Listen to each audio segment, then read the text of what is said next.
Okey, Assalamualaikum dan selamat sejahtera semua. Selamat pagi. Okey, macam biasalah. Siapa nak baca doa hari ni?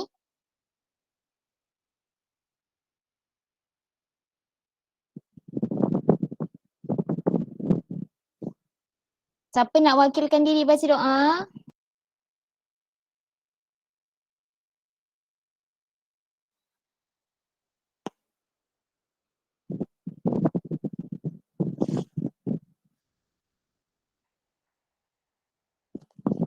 Guys, siapa boleh wakil baca doa?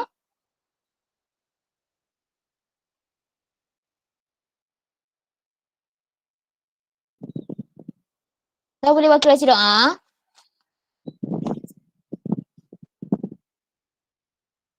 Nabil? Nabil boleh wakil baca doa? Bolehlah baca doa.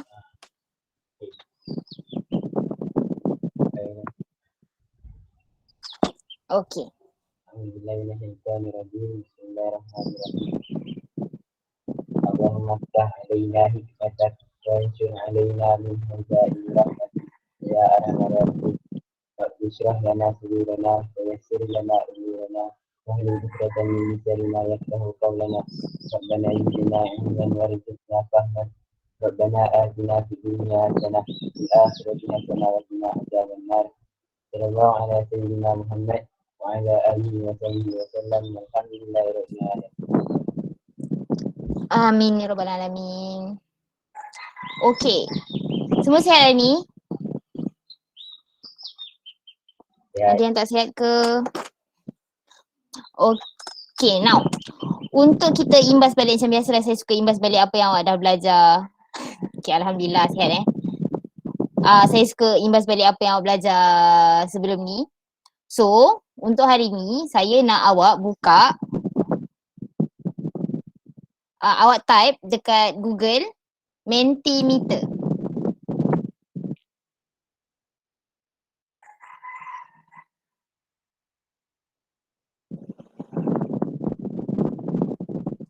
Awak type je Mentimeter. Lepas tu ataupun awak boleh tekan link ni lah.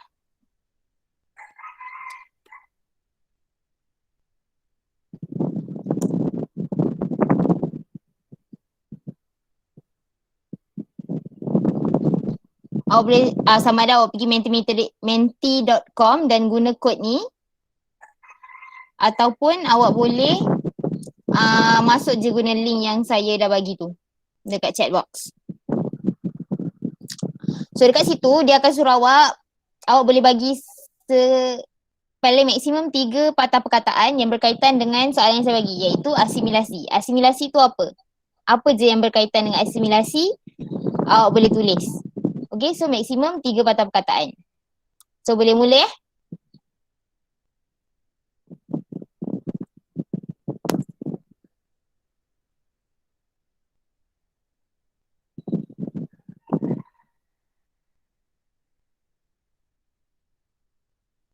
Okay, yang baru join, tekan je link yang saya ada bagi dekat chat box. Lepas tu tuliskan 3 perkataan yang berkaitan dengan apa yang saya dah tayangkan kat depan.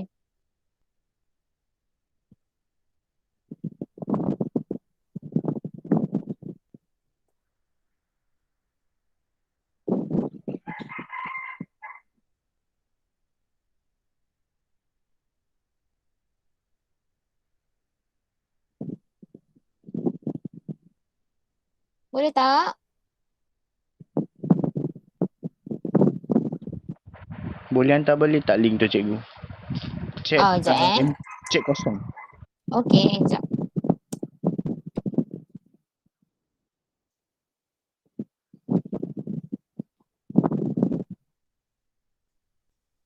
Okay, teruskan.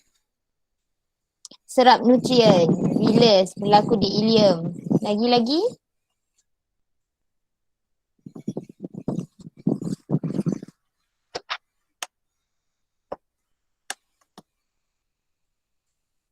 Sistem peredaran.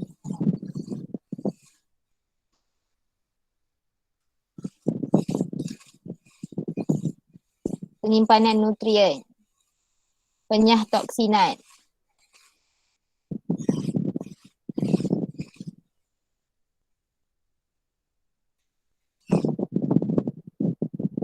Okey, teruskan.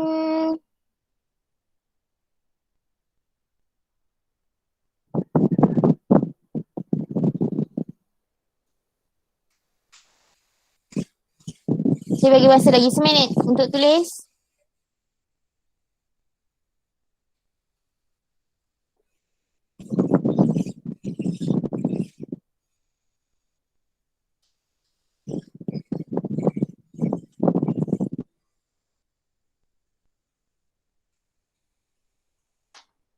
Okey, ada lagi tak?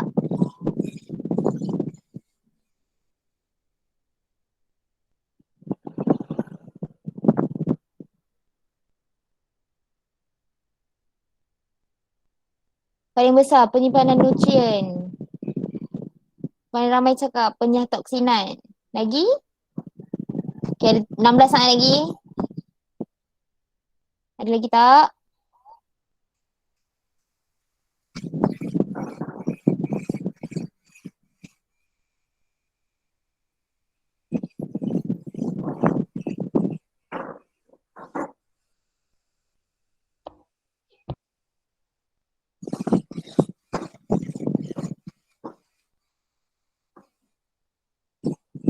Okey. Masa dah tamat. Okey, so kita ada perkataan paling besar, penyimpanan nutrien. So, apa kaitan asimilasi dengan penyimpanan nutrien?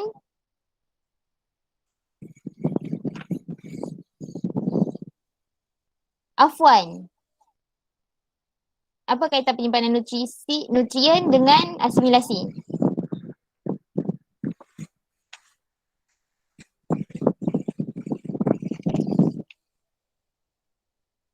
Afwan?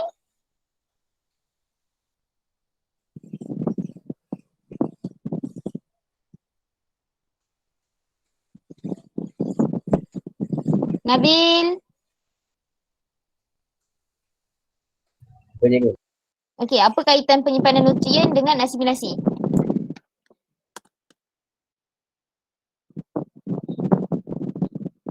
Siapa yang bertugas menyimpan nutrien ni? Hati. Hati, yes. Penyah toksinan pun dekat Hati. dekat hati. So organ yang paling penting untuk penyah toksinan adalah hati, kan?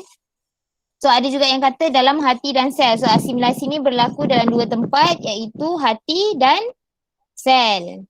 Okay? So ini semua adalah apa yang berkaitan dengan asimilasi.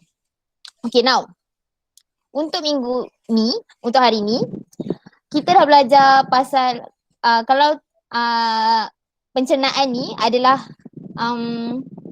drama berepisod.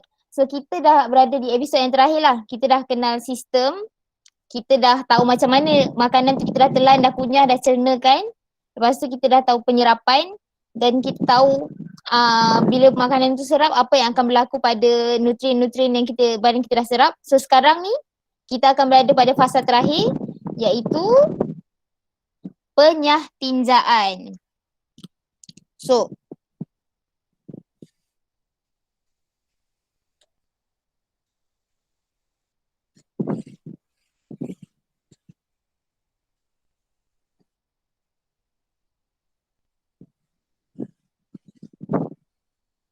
okay, now awak dah makan kan? So kita mestilah kena buang kan kalau ada benda-benda lebih kan? Ya. Kita ada benda-benda kita mesti makan lebih punya. So dalam penyatinjaan ni awak kena terangkan dua fungsi je, iaitu organ yang paling penting untuk penyatinjaan, iaitu usus besar. So usus besar ni ada dua dia punya fungsi dia yang paling utama, iaitu untuk penyerapan air dan vitamin dan kemudian pembentukan tinja. Okey.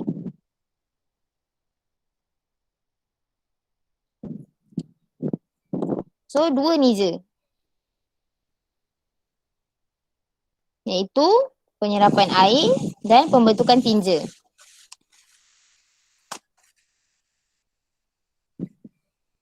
Okey. So apa dia fungsi usus besar ni? So, siapa ingat lagi perkataan ni? Perkataan peristalsis ni. Siapa ingat lagi perkataan peristalsis ni? Ingat. Okey, apa dia peristalsis ni? Faiz. Dia otot sekeliling tu dia bergerak untuk dia bergerak untuk menggerakkan apa tu objek. Contohnya peristalsis kat dalam tekak. Yeah. Eh. Kat mana? Kat esophagus. Kat esophagus. Yes. Kita belajar masa bahagian pencernaan. So peristalsis ni berlaku dekat esophagus kita. Makanan tu dibawa bergerak sampai masuk perut. Okay, tapi bukan dekat esophagus dia berlaku peristalsis ni. Dekat usus besar pun ada peristalsis. So, macam saya cakap tadi, dia ada dua fungsi utama usus besar ni, iaitu penyerapan air dan vitamin, lepas tu pembentukan tinja. Okay, so ini adalah bahagian-bahagian dekat awak punya usus besar lah. Awak ada kolon iaitu usus besar ni, lepas tu ada cecum, lepas tu ada appendix, rectum dan dubur. Okay, siapa ada ahli keluarga yang pernah macam kena appendix? Macam appendix bengkak lah, kena buat pembedahan mengeluarkan appendix. Ada tak?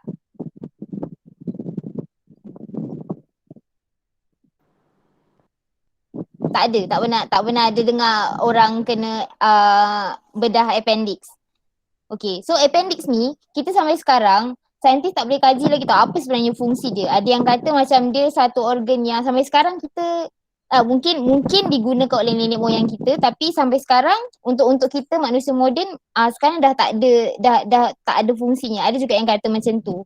So appendix ni ada kadang-kadang ada kemungkinan dia kena jangkit lakuman, so dia bengkak. Jadi bila benda tu berlaku, sebelum dia bengkak benar darah pecah, dia kena dibuang. So ada orang yang kena buang lah appendix dia ni. Okay. So itu adalah bahagian tentang bahagian-bahagian usus besar. Okay, so kita bincangkan pasal penyerapan air dan vitamin dekat usus besar ni lah. So apa yang diserap dekat usus besar ni? So kita serap air dan garam mineral. Selain tu kita juga akan serap bahan sampingan metabolisme. So dalam kita punya usus ni, siapa tahu perkataan prebiotik, probiotik? Siapa tahu perkataan tu? Siapa pernah dengar? Perkataan prebiotik. Pernah dengar. Kat mana? Pernah dengar tak? Ingat tak kat mana pernah dengar perkataan tu? Tak. Biasa kita dengar perkataan prebiotik ni, Yakult. Siapa suka minum Yakult?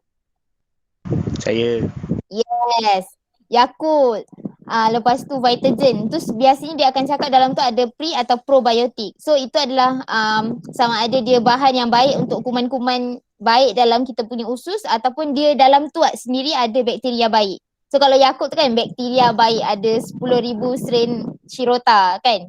So itu adalah kandungan yang ada dalam usus kita lah. Dalam usus kita ni tak semestinya ada bakteria yang jahat je, bakteria yang baik pun ada. So selain daripada dia duduk situ saja je, dia juga membantu kita untuk mengeluarkan beberapa jenis bahan yang kita tak boleh hasilkan tapi dia boleh. Dan kita perlukan bahan tu. So dia satu tindakan yang bersama lah, kita sama-sama perlukan dia dan dia perlukan kita. Dia perlukan kita untuk makan dan kita perlukan dia untuk menghasilkan bahan-bahan yang kita tak boleh hasilkan. Okay, so antara bahan-bahannya macam ni lah, vitamin B, vitamin K dan asid folik. Okay, so lepas tu kita dah makan, dah mestilah ada lebih kan. Kita bukan satu benda yang antara benda yang kita tak boleh tak boleh nak digest, kita tak boleh cerna adalah serat tau. So kita bukan macam lembu boleh serat, boleh hancurkan serat. Bukan macam rabbit, arnab kan boleh hancurkan serat. So kita tak boleh. Jadi benda-benda yang kita tak boleh nak cernakan tu, dia akan diserap dan menjadi dia akan dikeluarkan dan bahan tu dinamakan tinja. So tinja ni mengandungi apa? Tinja ni mengandungi sel-sel mati daripada lapisan usus. kita punya sel-sel yang sel kita ni kan ada tempoh untuk hidup kan. Dia akan sentiasa akan ditukarkan dengan sel baru. So sel-sel lama, sel-sel mati ni akan keluar melalui usus besar juga. So selain tu ada bahan buangan seperti pigmen hempedu, bakteria, bahan toksik. So bahan-bahan ni semua kena dikeluarkan melalui tinja ni lah. Okay. Lepas tu kita ada dinding usus besar merembeskan mukus. Okay, so kalau dinding besar kita ni, bayangkan kalau dinding besar kita ni tak menghasilkan mukus, so susah lah kan kita punya tinja tu nak keluar dari badan kita kan. So sebab tu usus besar kita keluarkan mukus untuk melicinkan pergerakan dia. Okay, so benda tu mengambil masa 12 hingga 24 jam. So tak semestinya awak makan tu dia terus ke bawah, tak. Dia mengambil masa sebab siapa boleh bagi tahu saya kenapa dia mengambil masa selama tu? Siapa boleh fikir kenapa dia mengambil masa yang lama?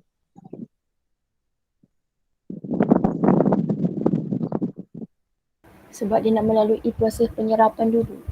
Yes, sebab dia nak melalui proses penyerapan dulu. Kalau kita punya salur tu terlalu laju sangat, kan? So badan kita ni tak sempat nak serap nutrien-nutrien yang ada tu, betul tak? So sebab tu dia mengambil masa yang lama supaya kita boleh maksimal, kita boleh optimumkan penyerapan nutrien tu tadi.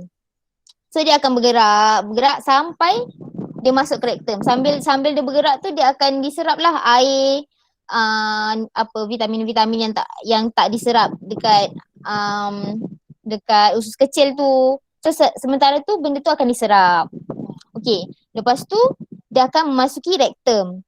So bila dia dah masuk rektum ni, dia akan dikumpulkan tau. Dikumpul sampai tekanan tu meningkat dekat dalam rektum tu. Dan di situlah awak akan rasa macam, oh saya nak pergi membuang. Okay, so bila awak rasa keinginan untuk menyingkirkan tinja tu, okay, barulah otot-otot rektum ni akan mengecut untuk mengeluarkan tinja daripada dubur. So proses ni lah yang kita namakan sebagai penyah tinjaan. Okay, ada soalan tak? Ada apa-apa soalan? Kalau Ya. cerit berit tu dia tak dapat serap air ke macam mana? Cerit berit. Oh, okay. Kalau cerit berit tu dia sebabkan jangkitan kuman tau. So bila kita ada jangkitan kuman dekat kita punya usus, so tu yang menyebabkan badan kita nak keluarkan cepat-cepat benda tu. Jadinya sebab tu dia nak keluarkan dengan cepat kan. Sebab tu kita kena minum air banyak tau bila kita sebab dia mengeringkan badan kita. Dia tak sempat nak absorb air dalam badan kita tu. Dia dah keluarkan. Dia nak keluarkan cepat lah benda tu bahaya kan. Dia macam satu tindakan badan kita refleks lah bila badan kita diserang oleh bakteria luar. Jadinya sebab tu awak kena minum air banyak bila awak cerit berit, sebab awak nak gantikan balik awak punya air yang kan air badan awak tak sempat nak absorb air, dan air dalam badan awak pun dikeluarkan sekali. So nak gantikan balik tu awak kenalah minum air banyak. Faham tak? Faham. Okay. So ada lagi soalan pasal penyah tinjaan? Tak ada. Okey Nabil, lajunya. Okay. So itu je pasal penyah tinjaan. Okay. So next. Kalau tadi saya kata penyah tinjaan tu adalah episod akhir lah kan untuk apa ni? Untuk pasal sistem pencernaan kita ni. So kita dah belajar macam mana makanan tu daripada masuk mulut kita sampailah dia keluar dari badan kita. So dalam masa yang sama kita kena tahu apa yang kita makan, apa yang baik untuk kita, apa yang tak baik untuk kita kan. Jadi kita kena belajar pasal gizi seimbang. Okay. So dalam gizi seimbang ni awak akan belajar pasal eksperimen lah. So eksperimen ni macam yang lain-lain juga. Eksperimen ni kita akan buat bila balik sekolah lah. Okay. Lepas tu kita akan mewajarkan pengubahsuaian, kita akan eksperimen pasal nilai tenaga dalam sampel makanan kita akan menentukan kandungan vitamin C dalam jus buah-buahan dan jus sayur-sayuran. Dan kita juga akan mewajarkan pengubahsuaian diet bagi individu yang mengalami obesiti dan penyakit-penyakit yang ada kat sini lah. So setiap individu ni akan mempunyai dia punya keperluan nutrien dia yang tersendiri. Okay. So ni pasal nilai tenaga dalam sampel makanan. Jadinya apa maksud gizi seimbang ni? Okay, gizi seimbang ni merujuk kepada gizi yang mengandungi kesemua 7 kelas makanan. So kita ada karbohidrat, kita ada lipid, protein, vitamin, garam, mineral, serat dan air. Ni 7 kelas makanan. 7 kelas makanan yang kita kena tahulah. Okay, so dalam kadar yang betul. Jadinya keperluan tu lain individu lain kan. So kita kena tahu kadar yang betul lah, kuantiti yang seimbang mengikut keperluan seseorang individu. Okay, supaya kesihatan optimum dapat dipelihara. So kita kena tahu makan kalau awak berat badan macam ni makan banyak mana, awak lelaki makan banyak mana, awak perempuan makan banyak mana. So dekat situ kita akan belajar dalam gizi seimbang ni. So macam mana kita nak kira nilai tenaga? So nilai tenaga ni adalah jumlah tenaga yang dibebaskan apabila 1 gram makanan dioksidakan dengan lengkap tau.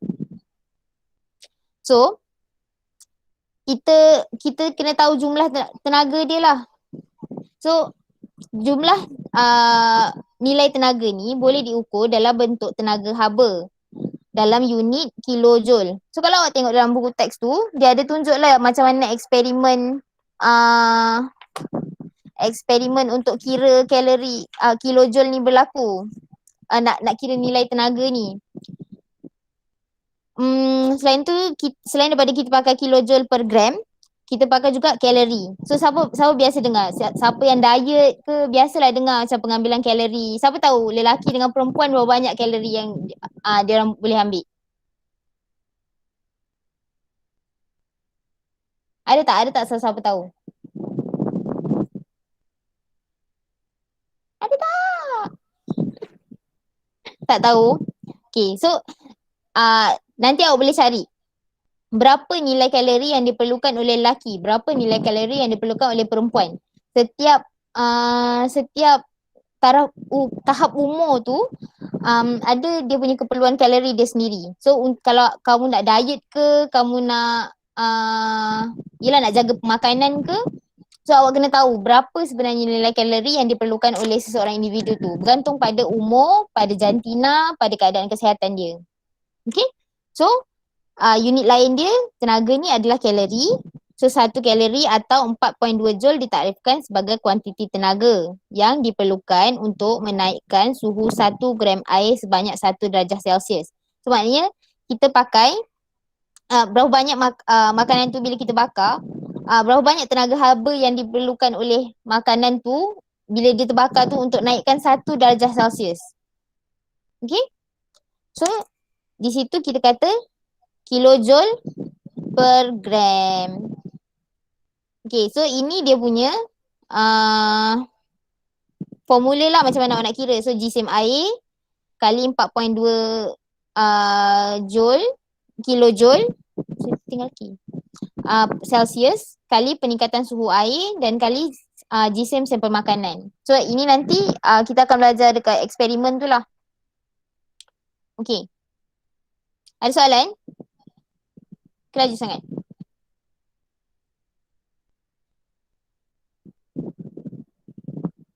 Okay. Diam tanda setuju.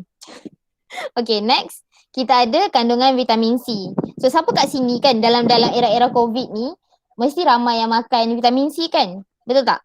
Ada tak yang makan? Ada tak yang macam mak ayah suruh makan?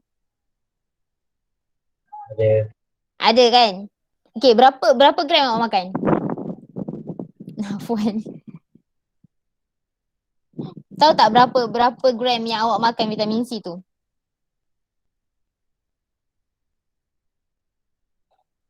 1,000. Okay. So vitamin kurang 2,000. 200 mg. Oh tu kanak-kanak punya tu. Yang sedap tu kan? Rasa orange. Strawberry. Okay. So vitamin C ni kita boleh jumpa dalam jus buah-buahan dan sayur-sayuran lah. So kandungan nutrien dalam makanan ni kan dia berbeza-beza. So kandungan vitamin C dalam makanan dan dalam sayuran dan buah-buahan pun berbeza-beza. So vitamin C ni dia boleh merosot tau kandungan dia. Okay. Dan faktor yang boleh mempengaruhi kandungan vitamin C ialah faktor yang boleh mempengaruhi kandungan vitamin C ialah suhu.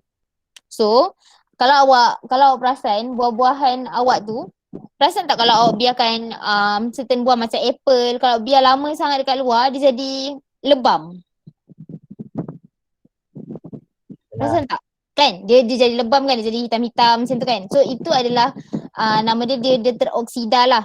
So vitamin C ni dia sangat mudah teroksida. Jadinya awak kena sentiasa simpan dalam julat suhu yang sesuai lah. So berapa julat suhu dia yang sesuai. Okay. Dan kandungan vitamin C ni awak boleh google je. Dalam satu-satu buahan tu ada berapa banyak dia punya vitamin C yang terkandung. Okay. Macam perempuan pun selalu siapa kat sini pakai skincare pakai vitamin C dekat muka? Ada tak yang pakai? Aiman. Yang perempuan tak ada. Aiman pakai vitamin C ke Aiman? Aiman mana ni? Tak ada. Okay, kalau perempuan kan, kalau awak pakai vitamin C tu biasanya dia akan cakap jangan terdedahkan. Kalau awak terdedahkan pun dia akan berubah colour. So bila berubah colour tu vitamin C tu dah tak berapa nak berkesan sangat lah. So awak kena pastikan lepas awak pakai awak tutup ketat-ketat. Jangan biarkan dia terdedah. Nanti dia teroksida dah beli mahal-mahal dah tak boleh pakai. Kan? Sama juga macam buah-buahan tadi yang awak kalau dah makan, awak kena pastikan awak simpan dekat julat yang sesuai. Yes, membazir. So jangan membazir, pastikan simpan awak punya vitamin C tu elok-elok lah. Kalau perasan kenapa vitamin C tu dalam botol gelap? Kenapa dia tak dalam botol clear? Siapa perasan? Vitamin C je mesti dia tak nak terdedah dengan matahari. So vitamin C ni dia tak boleh terdedah dengan matahari. Sebab tu kalau botol vitamin C tu mesti dalam botol kaca berwarna hitam. Dia bukan botol kaca capi lain yang warna putih je pun tak apa. Dia tak diletak dalam macam kapsul ke yang terdedah je warna clear. Dia tak boleh. Dia tak boleh kena cahaya matahari. Dia tak boleh panas. Okay? So itu pasal vitamin C. So ini untuk awak punya pengetahuan je lah. So untuk bayi awak perlukan keperluan harian dalam 25 gram. Kalau kanak-kanak 35. So untuk awak remaja dalam 65 gram. Dewasa 70 gram. So wanita mengandung, wanita menyusu, ini keperluan dia. Okay, so ni dos maksima. Kenapa kita punya keperluan, walaupun awak punya keperluan, contoh awak remaja tadi kan, keperluan awak 65 gram je. 65 gram je awak sebagai remaja kan. Tapi kenapa dia punya dos maksimum dia sampai 1,800? Saya boleh kaitkan kenapa kita boleh makan sampai 1,800. Sedangkan dos yang manusia perlukan, awak sebagai remaja perlukan 65 je.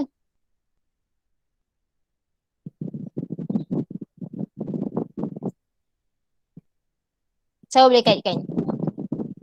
Ada kaitan tak dengan pencernaan?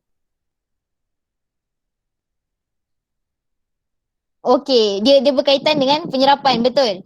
Sebab kita bila kita makan tu tak semestinya mungkin dia termusnah ke dekat kita punya perut, dia tak semuanya akan terus masuk untuk diserap. Dia mungkin akan ada sebahagian tu termusnah kat perut. So nak pastikan optimum kan tu, sebab tu maksimum kita boleh 1,800 mg supaya betul-betul masuk 65 gram tu dalam badan. Nanti bakinya pergi mana? Baki yang awak dah makan pergi mana? Urin akan dibuang melalui air kencing. Jadi kalau lebih, kalau contoh ada yang kata makanlah sampai 2,000-3,000 tu, apa antara kesan buruk dia? Kalau awak terlampau banyak. Cerit berit? Ya ke Afwan, awak cerit berit ke terlebih makan vitamin C? Afwan, Google awak cakap.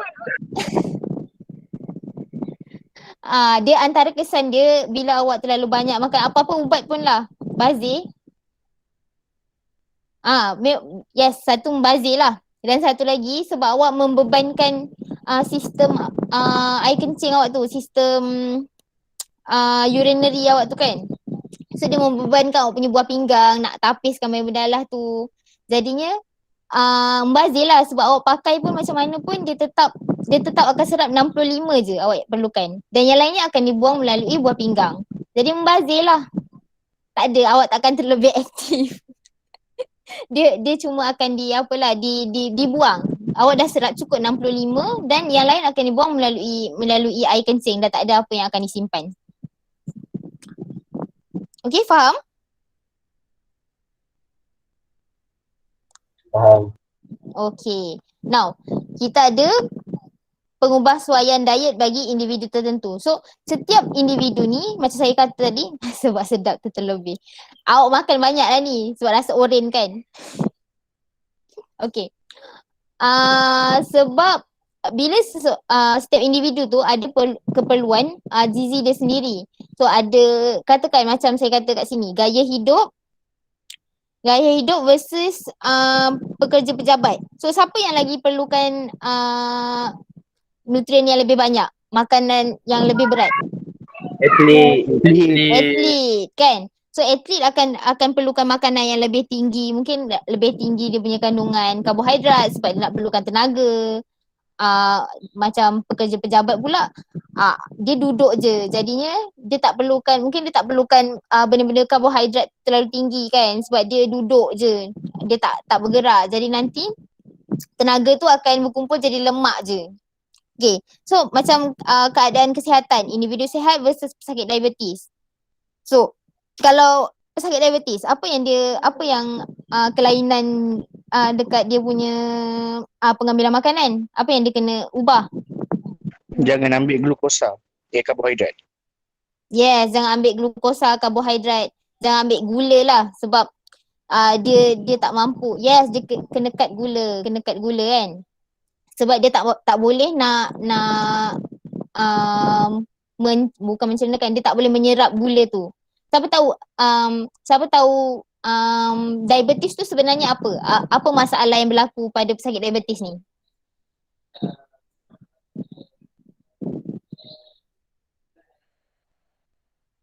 Siapa tahu? Kalau pesakit diabetes ni apa masalah dia? Apa yang dia kurang? Apa yang dia lebih? Kenapa dia dikategorikan kandungan gula dalam badan tinggi? Yes. Sebab kenapa kandungan gula dalam badan dia tinggi? Sebab kita ada satu hormon nama insulin. Siapa pernah dengar perkataan insulin? Pernah. Yeah. Insulin ni lah yang berfungsi untuk macam meregulasikan kita punya kandungan gula dalam darah tu lah, untuk kita masukkan, untuk kita simpan, untuk kita gunakan. Jadinya dia tukar kan. So bila insulin ni apa yang terjadi pada pesakit diabetes ni adalah di mana dia punya insulin ni sama ada terus tak ada ataupun kurang daripada keperluan. Contoh awak ada 80 gram gula dalam sistem darah awak.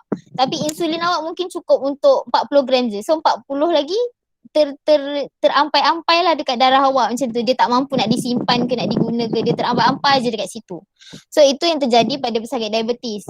Sebab tu kita akan bagi dia pakai insulin yang kita dapatkan secara sintetik. Kita bagi dia bantuan hormon insulin tu. Okay.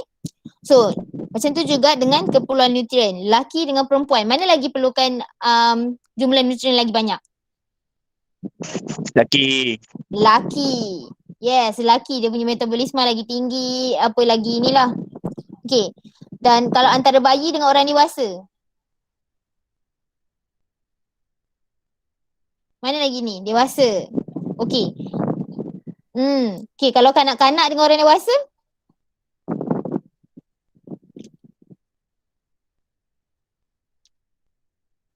Kanak-kanak, yes. Kalau adik, dia akan berbeza. Macam kalau adik awak makan gula-gula, mungkin benda tu tak ada efek pada dia sebab badan dia masih membesar, masih perlukan nutrien yang lebih, glukos yang lebih untuk penggunaan tenaga dia. Dia bergerak, dia nak terus membesar. So dia, kalau dia awak bagi makan coklat banyak mana pun mungkin tak mengganggu. Bukan terlalu banyak tapi dalam kuantiti tertentu lah. So untuk dia tak ada masalah pun kalau awak bagi terlebih-lebih. Tapi untuk kita, awak yang dah dewasa ni, dah nak tamat tempoh untuk membesar ni, kena tengok lah awak punya jumlah pengambilan glukos, gula, karbohidrat tu. Okay. Now, okay. Sekejap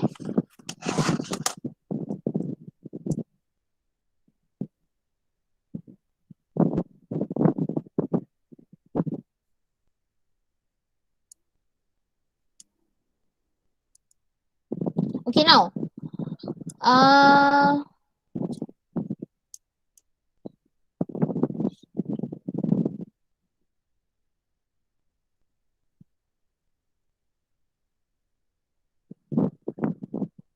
Okay, tadi saya kata apakah keperluan diet individu berikut? Now, untuk orang obesiti, orang yang mengalami obesiti, apa yang dia patut kurangkan? Karbohidrat. Karbohidrat. Kurangkan karbohidrat. Kenapa tu dengar tuman pula? Kurangkan karbohidrat. Lagi? Apa lagi yang dia kena kurangkan? Lemak. Makanan manis. Lemak. Yes, makanan berlemak.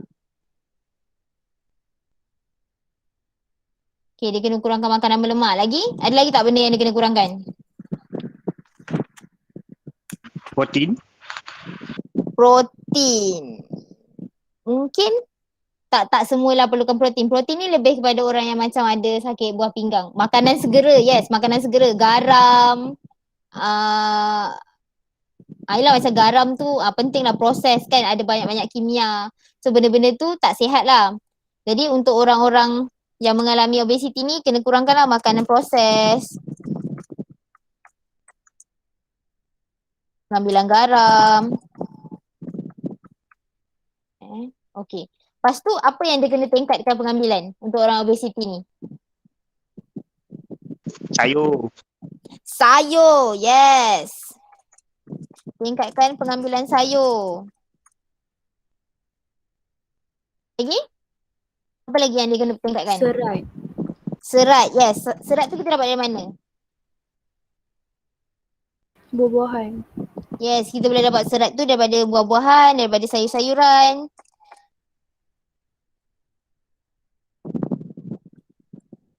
Okay. Okay, itu apa yang orang obesiti kena ni lah.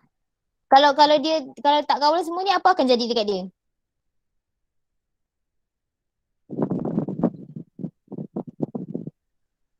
Siapa tahu apa akan jadi dekat dia Dapat kalau penyakit dia... lain. Yes, apa contoh penyakit? Sakit jantung. Yes, sakit jantung. Biasanya kita sebut penyakit kardiovaskular. Kardiovaskular. Kardiovaskular, yes. Penyakit yang berkaitan dengan kardiovaskular. Okay, so sakit kardiovaskular tu berkaitan dengan salur darah, jantung. Itulah macam jantung tersumbat, awak punya salur darah tersumbat. Okay. So itu semua tentang pengambilan lemak, pengambilan karbohidrat yang berlebihan lah. Okay, so untuk orang diabetes mellitus, okay, apa yang dia kena kurangkan?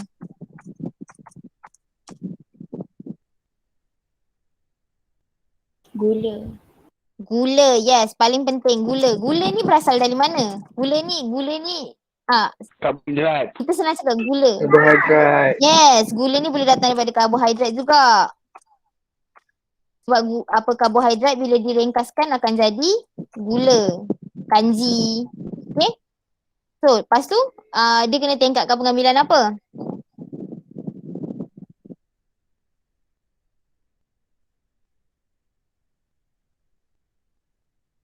Pengambilan apa guys? Sayuran.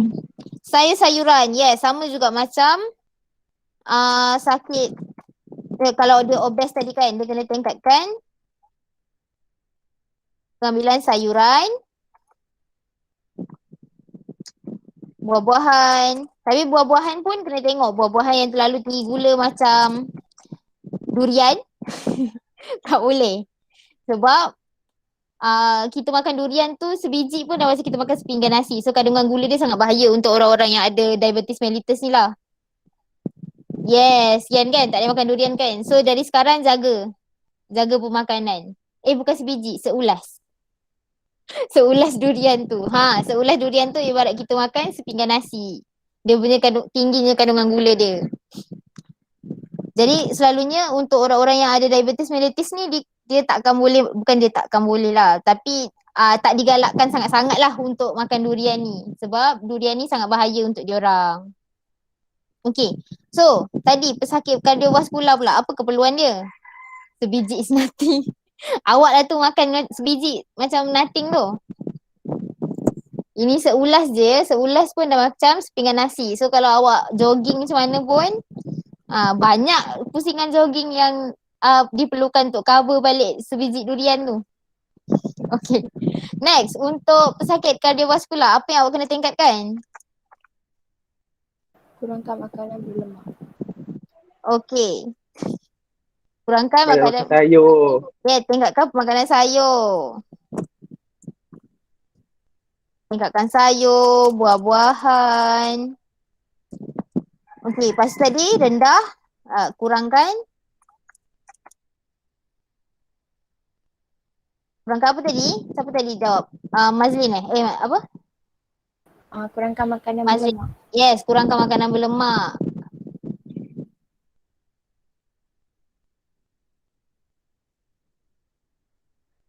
Okay, kurangkan makanan berlemak. Lagi?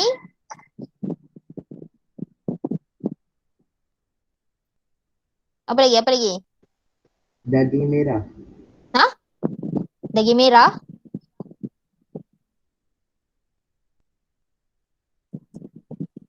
Daging merah ke? Aiman? Awak sebut?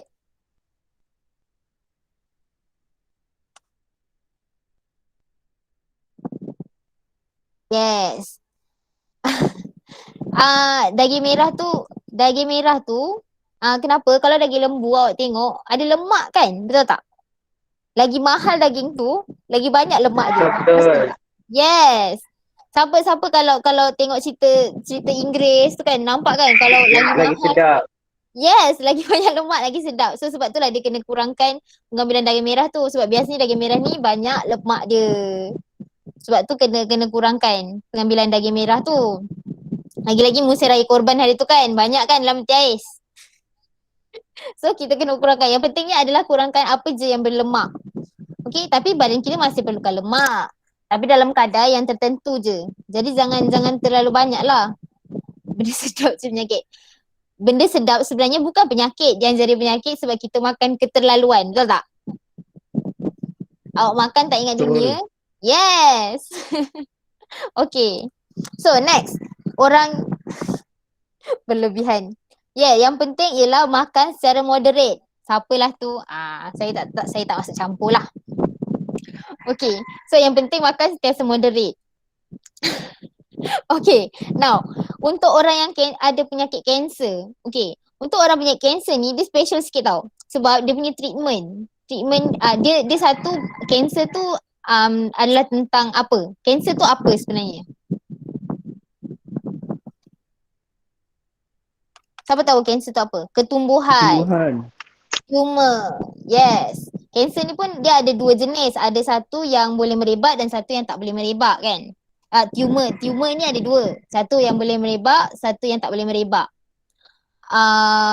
So untuk pesakit kanser ni dia ada treatment dia. So sebelum dia ada 3 jenis diet yang dia kena tengok lah. So satu sebelum dia buat treatment. So sebelum dia buat treatment dia kena buat apa? Dia kena makan, dia kena tingkatkan apa? Kalau sebelum dia buat treatment, siapa tahu treatment apa yang kita gunakan untuk kanser? Kemoterapi. Yes, kemoterapi. Kemoterapi ni apa? Siapa tahu kemoterapi tu apa? Dia bunuh sel pakai sinar X-ray tu silap. Dia bukan sinar X-ray. Dia sinar betul tapi dia bukan sinar X-ray lah. Dia sinar radioaktif lain. Yes, dia sinar dia ada radioterapi, kemoterapi. Radioterapi ni kita pakai sinar, kita pakai gelombang lah untuk kita terus pancarkan ke tempat yang ada kanser tu. Tapi lagi satu adalah kemoterapi. Kemo ni kita dengar kat depan dia kemo. So maknanya apa? Masukkan bahan kimia. Bahan kimia, betul. Dia pakai bahan kimia. So dia masukkan bahan kimia tu dalam badan kita. Yang masuk mesin tu ke? Yang masuk mesin tu mungkin radioterapi. Kalau kemoterapi ada kanser tu, kalau dia selalu buat kemoterapi, maksudnya dia punya treatment tu ada banyak cycle, banyak kali benda tu. Benda yang sama tapi kena ulang mungkin dalam tempoh 3 bulan, 6 bulan macam tu tau. So dia akan masukkan, dia ada chemopod dia. Selalunya dekat kita punya tulang selangka ni. So dia dekat situ. Untuk senang masuk bahan kimia tu. Jadi bila orang kanser ni perlukan treatment tu sangat-sangat sakit tau. Sangat-sangat sakit, sangat-sangat berat. So sebelum dia nak mulakan treatment tu, dia perlu buat apa? Dia kena tingkatkan apa? Tadi saya nampak ada yang kata tingkatkan karbohidrat. Kenapa?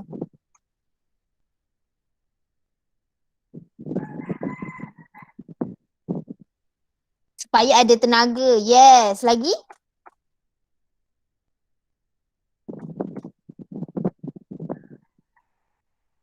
Apa lagi?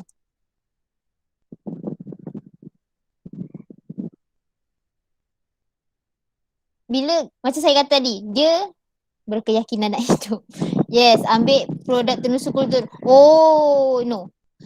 Untuk orang kanser, biasanya benda-benda prebiotik ni dia tak digalakkan lah sebab badan dia tak kuat. Jadinya bakteria yang baik pun boleh jadi musuh untuk badan dia. So biasanya dia orang tak digalakkan untuk minum produk berkultur ni. So satu, tenaga. Kita pakai karbohidrat. Okay, macam saya kata tadi, dia satu proses yang sangat menyakitkan. Sel-sel badan kita akan dibunuh tau. So jangan boycott vitagen. Jangan boycott. Kalau awak sihat silakan boleh ambil untuk keperluan badan. Tapi kalau untuk orang kanser tak digalakkan. So satu lagi protein. Protein pun awak kena ambil. Untuk orang kanser ni protein yang tinggi pun penting. Kenapa? Untuk bagi tisu. Ganti tisu. Yes, untuk ganti tisu yang dah mati. Azan. Sekejap. Aku dah nak habis masa dah. Sekejap azan.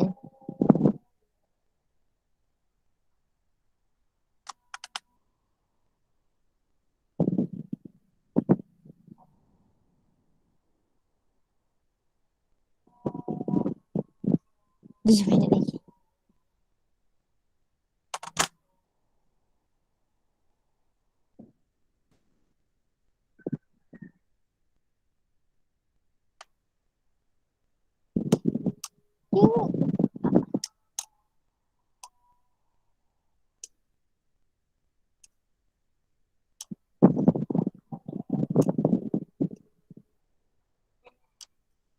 Macam dulu.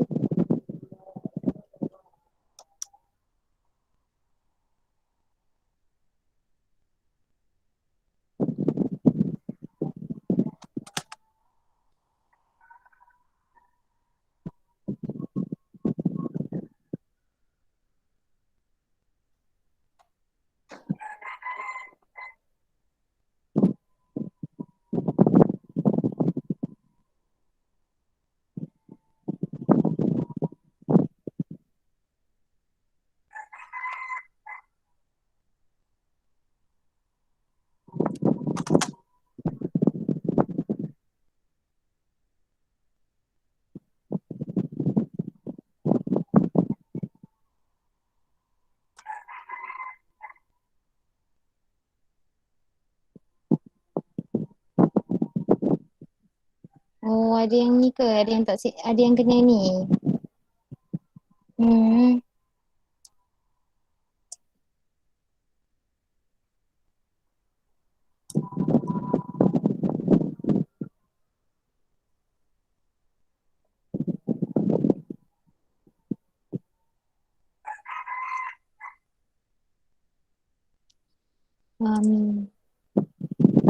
Okay, tinggal 3 minit. Okay. So macam awak kata tadi, kena untuk membaiki sel. So protein tu penting untuk membaiki sel. Okay. So bila orang yang ada kanser ni, dia biasanya akan ada masalah selera makan. So nanti dia kena ni lah untuk macam masalah-masalah bergantung pada kesan apa yang dia dapat daripada dia punya treatment tu. Dia kena makan ikut keperluan lah. Contoh dia ada masalah sembelit, so dia kena tinggikan pengambilan serat. Kalau contoh dia ada masalah susah nak makan, dia rasa loya setiap kali makan, so dia cuba untuk makan dengan kerap. Macam tu lah untuk orang-orang yang ada kanser ni. So kita cuba bagi dia makan. Kalau mental dia cikgu, maksudnya macam mana tu kalau mental? Kalau mental dia tak kuat macam tu?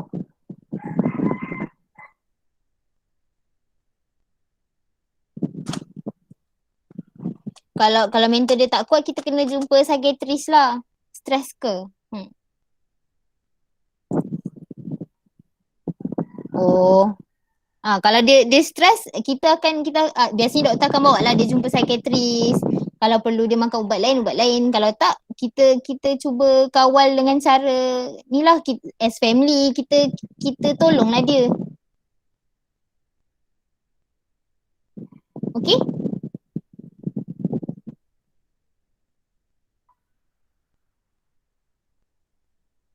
Okay. Nah, itu je yang kita kena belajar hari ni. Saya minta maaf lama pula.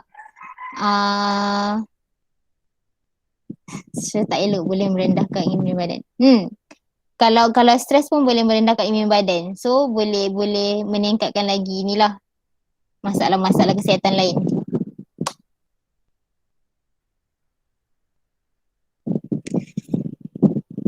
Okay, itu je untuk minggu ni. So kita belajar pasal penyatinjaan. So penyatinjaan, apa fungsi usus besar?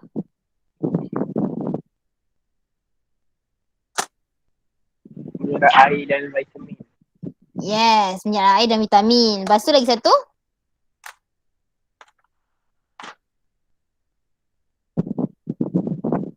Proses penyatinjaan. Okay, so itu kita belajar minggu ni. Untuk besok, nak bagi arahan sekarang ke nak bagi arahan besok je? Besok je pula. Nak bagi arahan sekarang ataupun nak bagi arahan lepas ni? Sekarang pun tak apa kot. Diorang boleh ready. Nak belajar apa besok? Besok kita belajar pasal isu kesihatan. So macam biasalah. Macam biasa, saya suka pakai Jamboard tu kan. Awak dah pandai kan pakai Jamboard tu.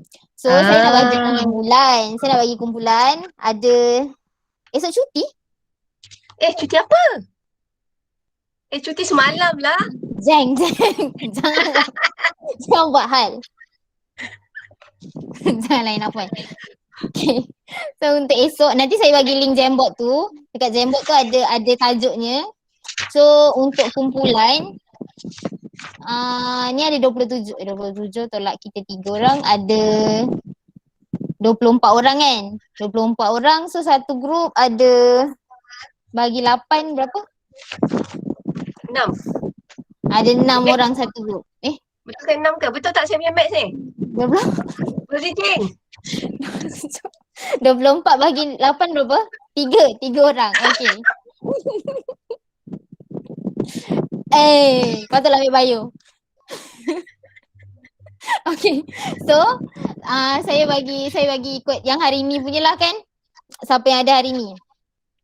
So, saya bagi ni tulis tau. So, kumpulan 1, Emilia, Amirul Haziq, Faiz Hakimi. Okay, tulis. Lepas tu, kumpulan kedua, Ho Xingzi, Hao Yun dengan Intan Shazana. Okay, kumpulan ketiga ada Mah Zijing, Mazrin Adia dengan Mega Rain. So, tu kumpulan keempat. Lepas tu ada Muhammad Aiman Hakimi, Muhammad Izzarif dengan Muhammad Afwan, kumpulan nombor 5. Muhammad Aiman Fazli, Muhammad Akmal Wakif dengan ni kembar tu kan. Dua orang kembar tu. Satu kumpulan 6. So lepas tu ada Muhammad Farhan Adib, Muhammad Hafiz dengan Nabil Syahmi kumpulan 7.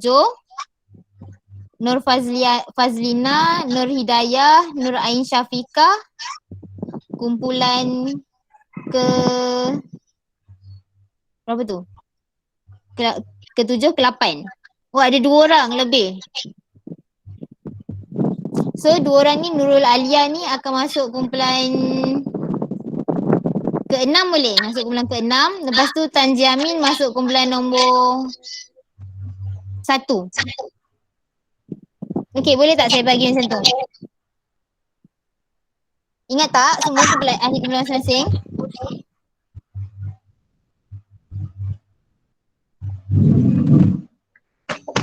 Sekali lagi. Tak clear. Okay. Sekejap. Emilia Amirul Haziq. Emilia Amirul Haziq dengan Faiz Hakimi kumpulan 1. Hong Xingzi, Hao Hao Yun dengan Intan Syazana kumpulan 2. Mah Zijing, Mazrin Adia dengan Mega kumpulan 3. Muhammad Aiman Hakimi, Muhammad Izarif dengan Muhammad Afwan kumpulan 4. Muhammad Aiman Fazli, Akmal Wakif dengan Wazif ni kumpulan nombor 5. Dah 5 Kumpulan 4 4 ke 5? Kumpulan 4. Lupa lah.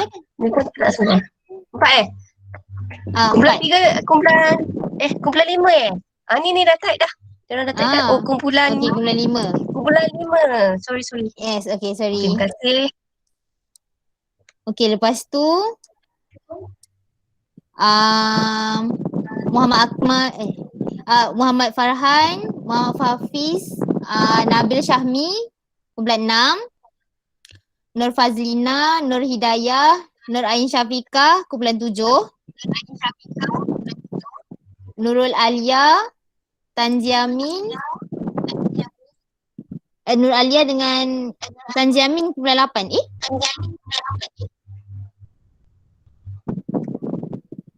Cukup tak? Betul tak?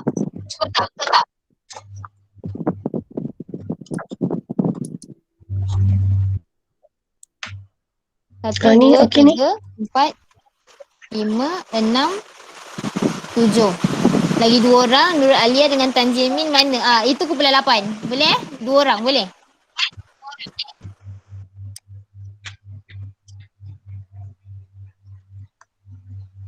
So nanti tajuk saya akan bagi dekat Jamboard, okey?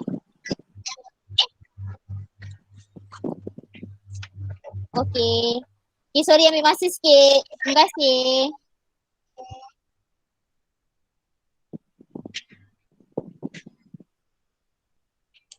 Okey, terima kasih semua. Bye. Terima kasih Cikgu.